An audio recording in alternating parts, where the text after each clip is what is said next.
जय मसीह। म प्रकाश परियार, क्यारिस बाइबल चर्चका पास्टर, यहाँहरूलाई यस जीवित वचन कार्यक्रममा स्वागत भन्न चाहन्छु। हामीले रोमीको पुस्तक 3 अध्यायलाई गत हप्ता सकाएका थियौं भने आज हामी रोमीको पुस्तक 4 अध्यायबाट हाम्रो अध्ययनलाई अगाडि बढाउनेछौँ। त हामी सुरु गरौँ आजको यस अध्ययनलाई। रोमीको पुस्तकको पहिलो पदले घोषणा गरे चाहिँ रोमीको पुस्तक परमेश्वरको सुसमाचारको विषयमा हो। परमेश्वरको सुसमाचार भनेको उहाँले तपाईँ र मेरो लागि के गर्नुभयो भन्ने विषयमा हो। यो सुसमाचारको बारेमा हो, सुविचारको बारेमा होइन। Good news, not good views. सुसमाचार एक सफल जीवन कसरी जिउन सकिन्छ भन्ने विषयमा होइन, बरु प्रभु येशूले मानिसको मुक्तिको लागि के गर्नुभयो भन्ने सुसमाचारको विषयमा हो, जुन उहाँले तपाईँ र मेरो मुक्तिको लागि पहिल्यै गरिसक्नु भएको कामको विषयमा हो। उहाँले हामीलाई बचाउनु भयो, हामीले त मात्र उहाँमा विश्वास गरेर त्यस मुक्तिलाई ग्रहण गर्यौं। रोमीको पुस्तकको पहिलो 3 अध्यायहरूको सारांश 3 अध्यायको 23, 24 र 25 3 पदहरूमा पाउन सकिन्छ। 3 अध्यायको 23 पदले भन्छ, किनकि सबैले पाप गरेका छन् र परमेश्वरको महिमासम्म पुग्नबाट चुकेका छन्। सुसमाचारको अवस्था किन परे त भनेर 23 पदले बताउँछ भने 24 र 25 पदले चाहिँ परमेश्वरले त्यो सुसमाचारको आवश्यकतालाई कसरी पूरा गर्नुभयो त भनेर परमेश्वरले गर्नुभएको समाधानको बाटोको बारेमा बताउँदछ। 24 ले भन्छ, परमेश्वरका अनुग्रहको वरदानले ख्रीष्ट येशूमा भएको उद्धारबाट तिनीहरू सित्तैमा धर्मी ठहरिएका छन्। जस्तो कि मैले कहिले पापै गरेको छैन, उहाँले तपाईँ र मलाई पाप र नैराश्यताबाट उद्धार गर्नुभएको छ। अन्ततः अनन्त दण्ड र विनाशबाट उद्धार गर्नुभएको छ। परमेश्वरले येशू ख्रीष्टलाई पठाएर यो काम पूरा गर्नुभयो भनेर 25 पदले बताउँछ। परमेश्वरले ख्रीष्टलाई उहाँको रगतद्वारा प्रायश्चितको बलिदान स्वरूप प्रस्तुत गर्नुभयो, जुन प्रायश्चित विश्वासद्वारा ग्रहण गर्नु पर्दछ।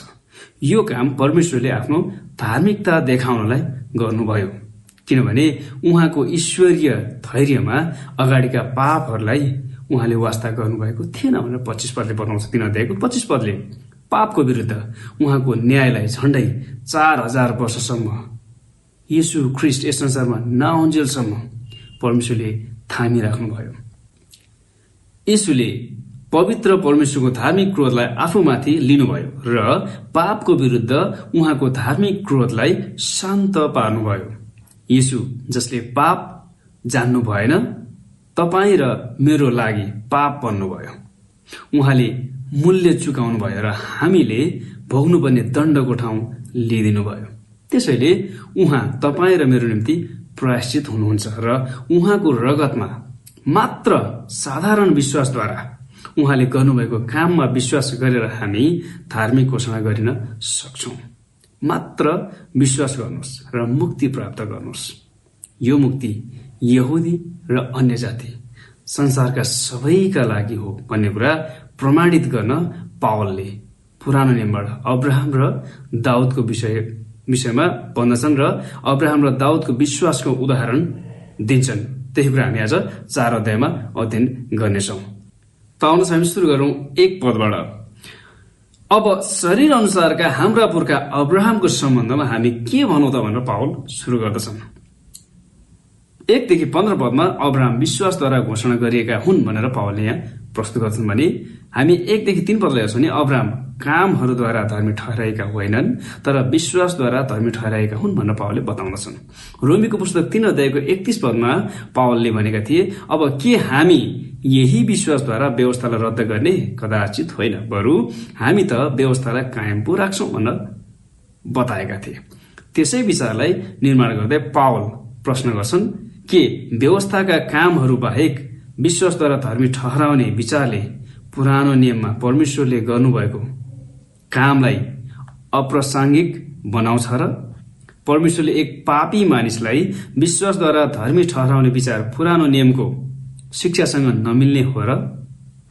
परमेश्वरले पुरानो नियममा गर्नुभएको काम र अब नयाँ नियममा गर्नुभएको काममा भिन्नता आएको हो र भनेर पावलले त्यस कुरालाई प्रश्न पार्न खोज्दछन्। पावलले उठाएका 5औं प्रमुख प्रश्न के सुसमाचार पुरानो नियमको शिक्षासँग सहमत हुन्छ त भन्ने थियो। यहुदीहरूका लागि यस प्रश्नको उत्तरले विशेष महत्व राख्दछ, किनभने पावलका समयका यहुदीहरूले पावललाई उनले मूसा र व्यवस्थाको विरुद्धमा शिक्षा दिन्छन् भनेर आरोप लगाइरहेका थिए। पावल एक फरिसी थिए, धर्मशास्त्रमा खुंखार ज्ञान भएको व्यक्ति थिए, उनी एक धर्मगुरु थिए। त्यसैले प्रेरित पावलले यहाँ देखाउँछन् कि नयाँ नियम र पुरानो नियम बीच पूर्ण एकरूपता छ। धार्मिकता सधैँ नै विश्वासद्वारा नै हो भनेर पावलले बताउँदछन्। पुरानो नियम र नयाँ नियम दुवैमा धार्मिकता विश्वासद्वारा नै हो भनेर पावलले बताउँछन्। यस कुरालाई प्रमाणित गर्न पावलले इस्रायलको इतिहासको सबैभन्दा ठूला पात्रहरूमध्ये दुई व्यक्तिहरूलाई उल्लेख गर्दछन्, अब्राहम र दाउद। परमेश्वरले यी दुवै व्यक्तिहरूसँग महान करारहरू स्थापना गर्नुभएको थियो। अब्राहम व्यवस्था दिनुभन्दा 100 वर्ष पहिलेका थिए भने दाउद व्यवस्था दिएको 100 वर्ष पछिका थिए। अब्राहम उनको खतना गरिनुभन्दा पहिले धर्मी ठहराइएका थिए र दाउद खतनापछि धर्मी ठहराइएका थिए। यी दुवै तिनीहरूका धार्मिक कामहरूद्वारा धर्मी ठहराइएका थिएनन्। हामी 2 पदलाई पढौं।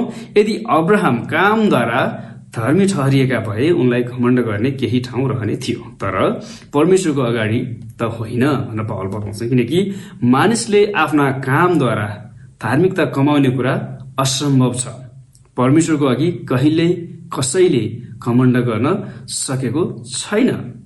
अब्राहम उनका कामहरूद्वारा धर्मी ठहराएका थिए भनेर धर्मशास्त्रले संकेत गर्ने कहीँ पनि छैन। तर कसैले भन्न सक्ला फेरि याकुब 2 अध्यायको 21 पदले त अब्राहम उनको कामद्वारा धर्मी ठहराएका थिए नि त भनेर। उत्पत्तिको पुस्तक 15 अध्यायको 6 पदले बताउँदछ अब्राहम विश्वासद्वारा धर्मी ठहराएका थिए। अब्राहम विश्वासद्वारा धर्मी ठहराएका लगभग 30 वर्ष भन्दा पछि मात्र उनले इसहाकलाई होम बलिको रूपमा अर्पण गर्न खोज्दा आफ्ना कामद्वारा धर्मी ठहराएका थिए।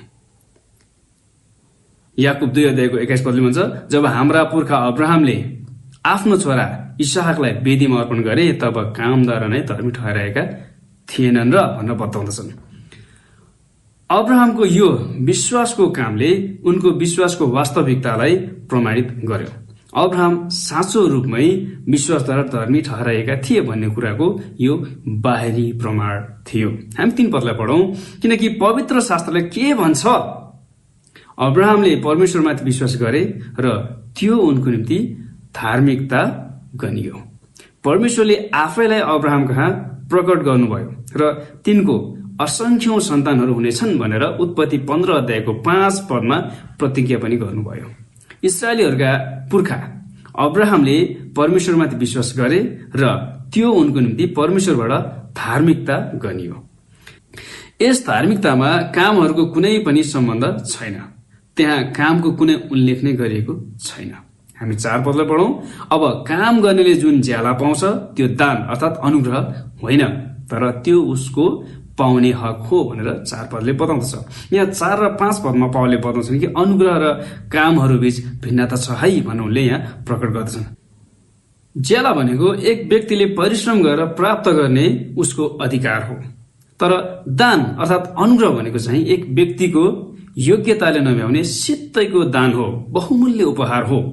हामी 5 पदलाई पढौं। जसले कर्म चाहिँ गर्दैन तर भक्तिहीनलाई धर्मी ठहराउनु हुने परमेश्वरमाथि भरोसा राख्दछ त्यस्तो मानिसको विश्वास धार्मिकता गनिन्छ। विश्वास गर्नेलाई परमेश्वरले धार्मिकता दिनुहुन्छ भनेर 3 पदले बताइसकेको छ। जो व्यक्तिले कुनै धार्मिक विधि विधान वा यहुदी व्यवस्था पालन बिना नै परमेश्वर कहाँ विश्वासद्वारा आउँछ र मुक्ति कमाउन सकिने कुरा होइन भनेर विश्वास गर्छ त्यो व्यक्ति धार्मिक गनिन्छ।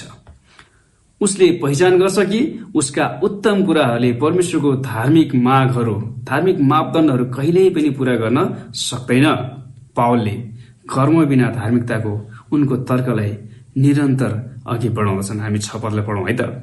परमेश्वरले कर्म बिना नै धार्मिक गर्नुहुने मानिसलाई यी वचनद्वारा दाउदले धन्यका भन्छन्। 7 पदलाई पढौं। तिनीहरू धन्यका हुन् जसका अपराधहरू क्षमा भएका छन् र जसका पापहरू ढाकिएका छन्। त्यो मानिस धन्यको हो जसको पापको लेखा परमप्रभुले लिनुहुन्न भनेर 8 पदमा पावलले बताउँछ। यहाँ 6 देखि 8 पदमा पावलले विश्वासद्वारा धार्मिकताको आशिषको बारेमा यहाँ वर्णन गर्दछन्। पावलले काम बिना नै धार्मिकताको उनको तर्कलाई प्रमाणित गर्न दाउदको अनुभवलाई अघि सार्दछन्। दाउदको अनुभव अब्राहमको जस्तै छ। इस्रायलको एक राम्रो यहुदी गायकले भनेका छन्, त्यो पापी मानिस धन्य हो जसमा परमेश्वरले कामहरू बिना नै धार्मिकता प्रदान गर्नुहुन्छ। पावलले यहाँ भजन संग्रह 32 को 1 र 2 बाट दाउदको भनाइलाई उल्लेख गर्दछन्। पावलले यी पदमा के याद गरे त? पहिलो कुरा, परमेश्वरबाट पापबाट क्षमा पाउनको लागि दाउदले कामहरूको बारेमा केही पनि उल्लेख गर्दैनन्, किनभने क्षमादान परमेश्वरको अनुग्रहको मुख्य विषय हो, मानिसको प्रयास होइन। अनि दोस्रो कुरा, उनले देखे कि यदि परमेश्वरले एक व्यक्तिमा पापको अभियोग लगाउनुहुन्न, पापको लेखा नै राख्न चाहनुहुन्न भने तब त्यो व्यक्ति परमेश्वरको अघि धार्मिकता सहित खडा हुन सक्छ। अन्तमा पावलले देख्दछन् कि पश्चातापी हृदय सहित परमेश्वर कहाँ आउने अधर्मी मानिसलाई उहाँले पापको दोषबाट मुक्त गर्नुहुन्छ। दाउद बेतसेबासँगको व्यभिचार र बेतसेबाको श्रीमान उरियाको हत्याको दोषी ठहरिएका थिए। त्यति बेला दाउदले एक पापको दोषी हुनुको महसुस गरिरहेका थिए, पापको गम्भीरतालाई बुझेका थिए र साँचो रूपमा क्षमादान पाउनु कति असल कुरा हो भन्ने कुरा पनि राम्रोसँग बुझेका थिए। यी पदहरूमा उनले परमेश्वरबाटको पूर्ण क्षमादानको मिठासको स्वाद लिइरहेका थिए र यो काम आफ्ना पापहरूको क्षमादानको निम्ति परमेश्वरमाथि भरोसा गरेर थियो, आफ्ना कुनै प्रकारको धार्मिक कामहरूद्वारा थिएन। हामी 9 देखि 12 पदतर्फ अगाडि बढौं। यहाँ अब्राहमको खतना हुनुभन्दा पहिले नै उनी धर्मी गनिएका थिए, त्यसैले उनी खतना भएका कारणले गर्दा धर्मी गनिएका थिएनन् भनेर पावलले बताउँछन्। हामी 9 पदलाई पढौं। के यो आशीर्वाद खतनावालाहरूका निम्ति मात्र हो कि बेखतनावालाहरूका निम्ति पनि हो? अब्राहमको निम्ति त उनको विश्वास नै धार्मिकता गनिएको थियो भने हामी जान्दछौं। 10 पदमा तब कसरी यो उनको निम्ति धार्मिकता गरियो? उनको खतना हुनुभन्दा अघि वा पछि? उनको खतना भइसकेपछि होइन, तर अघि भनेर पावलले बताउँछन्। पावलका समयका धेरै यहुदीहरूले विचार गर्दथे कि परमेश्वरबाटको आशिष र क्षमादान खतना भएकाहरूले मात्र प्राप्त गर्न सक्छन्, तर पावलले यहाँ प्रमाणित गर्न खोजेका कुरा अब्राहमको खतना हुनुभन्दा अघि अब्राहमको निम्ति त उनको विश्वास नै धार्मिकता गनिएको थियो भन्ने हो। यस तथ्यले परमेश्वरको अनुग्रहको बुझाइको लागि एक नयाँ ढोका खोल्दछ। पापी मानिस धर्मी ठहरिनका लागि परमेश्वरको अनुग्रह यहुदी र अन्य जाति सबैका निम्ति उपलब्ध छ, किनकि परमेश्वरले अब्राहमसँग करार बाँध्दा उत्पत्ति 12 अध्यायको 1 र 2 पदमा प्रतिज्ञा गर्नुभयो। उत्पत्ति 12 अध्यायको 1 पदमा तँबाट एउटा ठूलो जाति खडा गर्नेछु भनेर परमेश्वरले भन्नुभयो। तँ आशिषको मूल हुनेछस् भन्नुभयो भने 12 को 2 पदमा उहाँले भन्नुभयो तँद्वारा नै पृथ्वीका सबै कुलले आशिष पाउनेछन् भनेर उहाँले प्रतिज्ञा गर्नुभएको थियो। हामी 11 पदलाई पढौं। खतना नहुँदै विश्वासद्वारा पाउने धार्मिकताको चिन्ह वा छाप स्वरूप उनले खतना पाएका थिए। खतना बिना नै विश्वास गरेर धर्मी गनिएका सबैका उनी पिता हुन् भन्ने उद्देश्यले यो भएको थियो भनेर पावलले बताउँछन्। धार्मिकताको चिन्हको रूपमा खतना दिएको थियो। अब्राहमसँग धार्मिकता थियो भन्ने कुराको चिन्ह खतना थियो भने यो छापको रूपमा चाहिँ अब्राहम धार्मिक थिए भन्ने कुराको प्रमाण थियो। एक अर्थमा खतना परमेश्वरले अब्राहमलाई भूमिको लागि दिनुभएको करारको चिन्ह र छाप थियो, किनभने परमेश्वरले धर्मी नभएको व्यक्तिसँग करार स्थापना गर्न सक्नुहुन्न। त्यसैले परमेश्वरले एक पापीलाई धर्मी तुल्याएर मात्र उसँग सम्बन्ध अघि बढाउन चाहनुहुन्छ। हामी 12 पदलाई पढौं। उनी खतनावालाहरूका पनि पिता हुन्, जसका खतना भएको मात्र होइन तर जसले विश्वासको त्यही नमुनालाई पछ्याउँछन् जुन विश्वास खतना हुन अघि हाम्रा पिता अब्राहममा थियो। खतना भएका र खतना नभएका सबै विश्वास गर्नेहरूका अब्राहम पिता हुन्। धार्मिकताको निम्ति परमेश्वरको अनुग्रहमा मात्र भर परेर विश्वासद्वारा धार्मिक गनिनेहरूका अब्राहम सुरुवात थिए। अब्राहमको विश्वासको कारणले गर्दा परमेश्वरले अब्राहमलाई धर्मी घोषणा गरिसकेपछि मात्र उहाँको निशर्त करारको घोषणा गर्नुभयो। उत्पत्ति 15 अध्यायको 6 पदमा। सम्भवतः हामी पुरानो नियमको खतनालाई नयाँ नियमको पानीको बप्तिस्माको विधिको संकेतलाई पनि तुलना गर्न सक्छौं। एक व्यक्तिले आफ्ना पापको लागि पश्चाताप गरेर येशूले पापीहरूका लागि क्रुसमा रगत बगाएर गर्नुभएको बलिदानमाथि विश्वास गरेपछि उसको हृदयमा परमेश्वरले पवित्र आत्माको छाप लगाउनुहुन्छ र मुक्तिको बाहिरी चिन्ह स्वरूप उसले पानीको बप्तिस्मा लिन्छ। पुरानो नियमको खतना र नयाँ नियमको बप्तिस्मा दुवैले एक व्यक्ति संसारबाट परमेश्वरको निम्ति छुट्याइएको हो भन्ने कुराको बाहिरी प्रमाण दिन्छ। हामी 13 पददेखि अगाडि बढौं। 13 देखि 15 पदमा परमेश्वरको अब्राहमसँगको करार विश्वासको सिद्धान्तमा आधारित थियो, व्यवस्था वा कुनै कामहरूमा होइन भनेर पावलले बताउँछन्। हामी 13 पदलाई पढौं। संसारको उत्तराधिकारी हुनलाई अब्राहम र उनको वंशलाई दिएको प्रतिज्ञा व्यवस्थाद्वारा आएको होइन, तर विश्वासको धार्मिकताद्वारा आएको हो भनेर पावलले बताउँदछन्। परमेश्वरले अब्राहमसँग गर्नुभएको करार खतनाद्वारा थिएन भनेर 1 देखि 12 पदले बताइसकेको छ। व्यवस्थाद्वारा पनि थिएन भनेर 13 देखि 16 पदले बताउँदछ, तर विश्वासको धार्मिकताद्वारा आएको थियो। संसारको उत्तराधिकारी हुनलाई भन्नाले अब्राहम र उनको सन्तान, विशेष गरिकन अझै येशू ख्रीष्टको लागि गरिएको प्रतिज्ञा थियो, किनभने ख्रीष्टले पृथ्वीको अधिकार गर्नुहुनेछ र यो प्रतिज्ञा ख्रीष्ट दोस्रो आगमनमा फर्किआएर उहाँले राज्य स्थापना गरेपछि मात्र पूरा हुनेछ। हामी 14 पदलाई पढौं। यदि व्यवस्था पालन गर्नेहरू मात्र उत्तराधिकारी हुन्छन् भने त विश्वास रद्द र प्रतिज्ञा व्यर्थ हुन्छ। 15 पदलाई हेरौं। किनभने व्यवस्थाले क्रोध ल्याउँछ, तर जहाँ व्यवस्था नै छैन त्यहाँ अपराध पनि हुँदैन भनेर पावल बताउँछन्। व्यवस्था सिद्ध रूपमा र निरन्तर रूपमा पालन गर्न चुक्नेलाई दोष लगाउँछ, तर एक मानिसले यो कार्य गर्न सक्दैन। त्यसैले व्यवस्थाको मुनि हुनेहरूलाई मृत्युको दोष लगाउँदछ। श्रापको अधीनमा नभइकन व्यवस्थाको मुनि रहनलाई असम्भव कुरा हो। अपराध भन्नाले जानी जानी गर्ने व्यवस्था अर्थात कानून उल्लङ्घन गर्नु नै अपराध हो। व्यवस्था नभएको ठाउँमा पाप पनि हुँदैन भनेर पावल भन्दैनन्। व्यवस्थाले परमेश्वरको क्रोध ल्याउँछ, आशिष होइन। व्यवस्थाले तिमीले यो लाइन पार गर्नुहुन्न भनेर हाम्रा लागि सीमा तोकिदिन्छ। उदाहरणको लागि रिङ रोडको गति सीमितको चिन्ह 50 भनेर लगाइएको छ, तर त्यो सीमा तोकिएको छैन भने हामीले 50 भन्दा बढी गतिमा गाडी चलाएको गल्तीको पनि वास्ता हुँदैन। तरै पनि बढी गतिमा गाडी चलाउनु हुन्न भन्ने गल्तीको महसुस त गरेकै हुन्छौं। यसको मतलब व्यवस्थाको मुनि रहेर गल्ती गर्नेले अपराध गर्छ र व्यवस्थाको बाहिर रहेर पनि एक व्यक्तिको विवेकले जनाउँदछ कि उसले गल्ती गरिरहेको छ। त्यसैले जानी जानी गति सीमितको चिन्हलाई पार गर्नु नै अपराध गर्नु हो।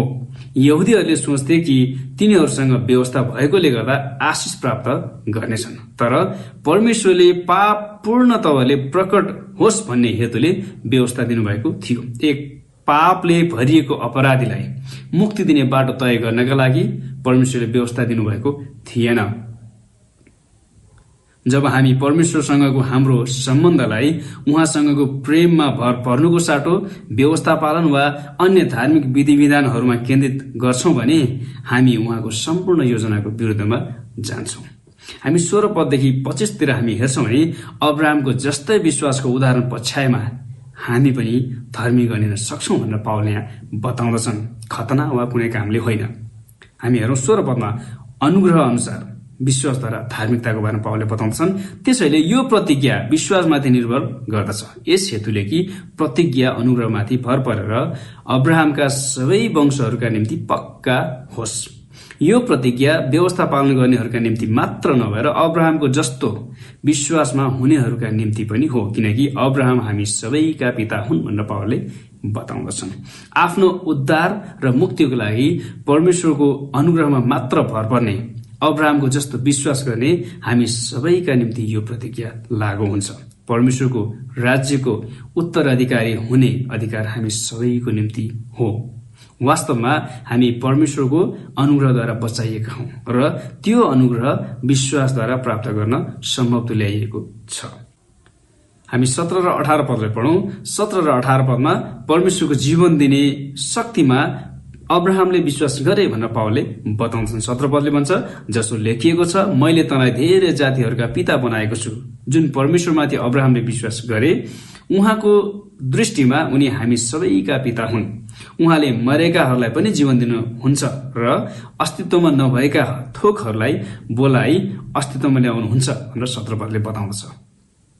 उहाँले मरेकाहरूलाई पनि जीवन दिनुहुन्छ भन्ने सन्दर्भ अब्राहम र साराको मरतुल्य वृद्ध शरीर अर्थात् साराको बाँझो अर्थात् मृत गर्भबाट इसाकको जन्मको लागि गरेको एक संकेत हो। किनभने अब्राहम र सारा दुवैको उमेर बच्चा जन्माउने उमेर पनि पार गरेर धेरै वृद्ध भइसकेको थियो भनेर 19 पदले बताउँदछ।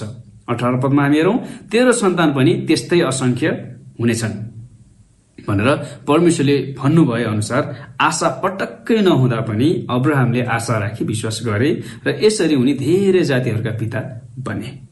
अब्राहमको शारीरिक अवस्था बच्चा जन्माउने आशा भन्दा निकै पार भइसकेको थियो र अब आशा पटक्कै थिएन। तरै पनि परमेश्वरले प्रतिज्ञा गर्नुभयो कि अब्राहमबाट सन्तान हुनेछ र उनले परमेश्वरमा आशा राखी विश्वास गरे।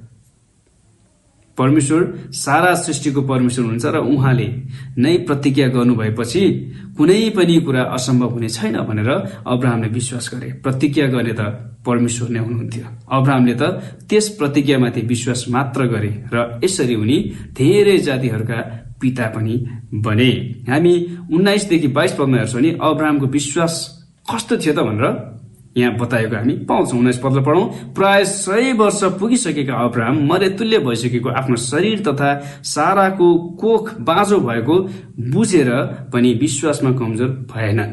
साराको पहिले आफ्नो कुनै सन्तान थिएन र तर जब परमेश्वरले अब्राहमबाट ठूलो जाति खडा गर्नेछु भनेर पहिले प्रतिज्ञा गर्नुभयो, त्यति बेला उनी 75 वर्षका थिए। त्यस समय उनी शारीरिक रूपमा सन्तान जन्माउन सक्षम थिए, किनभने त्यसपछि उनले हागारबाट इस्माइल जन्माएका थिए। उत्पत्ति 16 अध्यायको 1 देखि 11 पदले बताउँदछ। तर जब अब्राहम 100 वर्ष पुग्नै लाग्दा परमेश्वरले करार नवीकरण गर्नुभयो। 17 अध्यायको 15 देखि 17 पदमा उत्पत्तिको पुस्तक। त्यस बेला चाहिँ परमेश्वरको आश्चर्य शक्तिबाट बाहेक नयाँ जीवनको लागि अरू आशा हराइसकेको थियो। अब्राहमले पहिले नै मरेतुल्य भइसकेको आफ्नो शरीरको कमजोरी र साथै साराको बाँझो कोखको वास्ता नगरी विश्वासमा कमजोर भएनन्।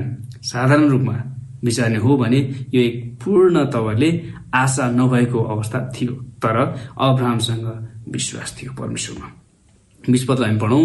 परमेश्वरको प्रतिज्ञाबारे कुनै शंकाले उनलाई डगमगाउन सकेन, तर आफ्नो विश्वासमा दरिलो भएर उनले परमेश्वरलाई महिमा दिए। अब्राहमले परमेश्वर को हुनुहुन्छ भन्ने कुरा घोषणा गरे।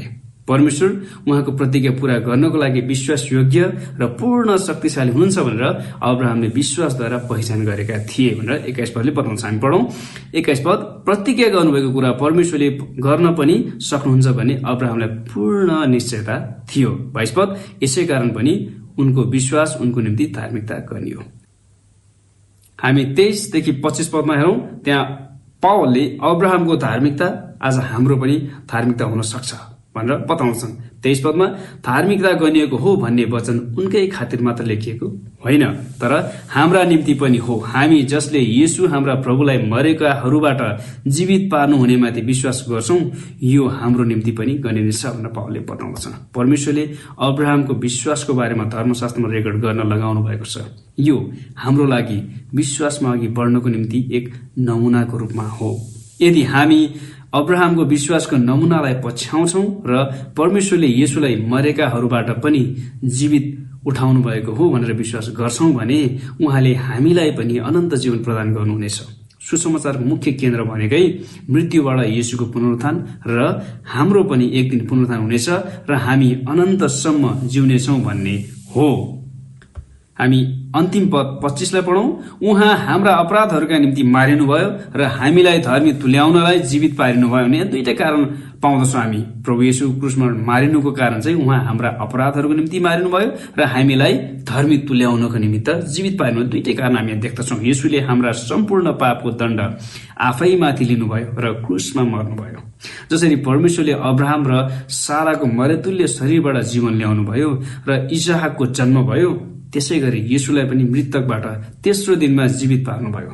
येशूको पुनरुत्थानले हाम्रो निम्ति परमेश्वरको अघि धार्मिकता ल्यायो, किनभने हाम्रो निम्ति येशूले गर्नुभएको बलिदानलाई परमेश्वरले ग्रहण गर्नुभयो भनेर येशूको पुनरुत्थानले प्रमाणित पनि गर्थ्यो। आज चाहे यहुदी चाहे अन्य जाति होस्, परमेश्वरमा धर्मी गनिने अर्थात् अनन्त जीवन पाउनुको लागि चाहिँ हामीमा पनि अब्राहमको जस्तै विश्वासको खाँचो छ। चाहे यहुदी होस्, ऊ खतना भए तापनि यदि उसमा अब्राहमको जस्तो विश्वास छैन, परमेश्वरमा भर छैन भने त्यो खतना बेकार हुन्छ। अनि खतना नभएकाहरूले पनि, अन्य जातिले पनि यदि अब्राहमको जस्तै विश्वास, परमेश्वरले मात्रै, उहाँको अनुग्रहद्वारा मात्रै मैले चाहिँ अनन्त जीवन प्राप्त गर्न सक्छु, येशूको मृत्यु र पुनरुत्थानमा विश्वास गरेर मात्र सक्छु भन्ने हामीले विश्वास गर्यौं भने आज परमेश्वरले उपलब्ध गराउनु भएको धार्मिकता, मुक्ति आज सारा संसारका सबै मानिसको लागि हो भन्ने कुरा हामीले बुझ्नुपर्छ। यदि तपाईले पनि प्रभु येशूलाई चिन्नु भएको छैन भने, उहाँको मृत्यु र उहाँको पुनरुत्थानमा तपाईले विश्वास गर्नुहुन्छ भने तपाईले पनि त्यो धार्मिकता परमेश्वरको अनुग्रहद्वारा प्राप्त गर्न सक्नुहुन्छ। मात्र तपाईले विश्वासद्वारा त्यसलाई ग्रहण गर्नुपर्छ।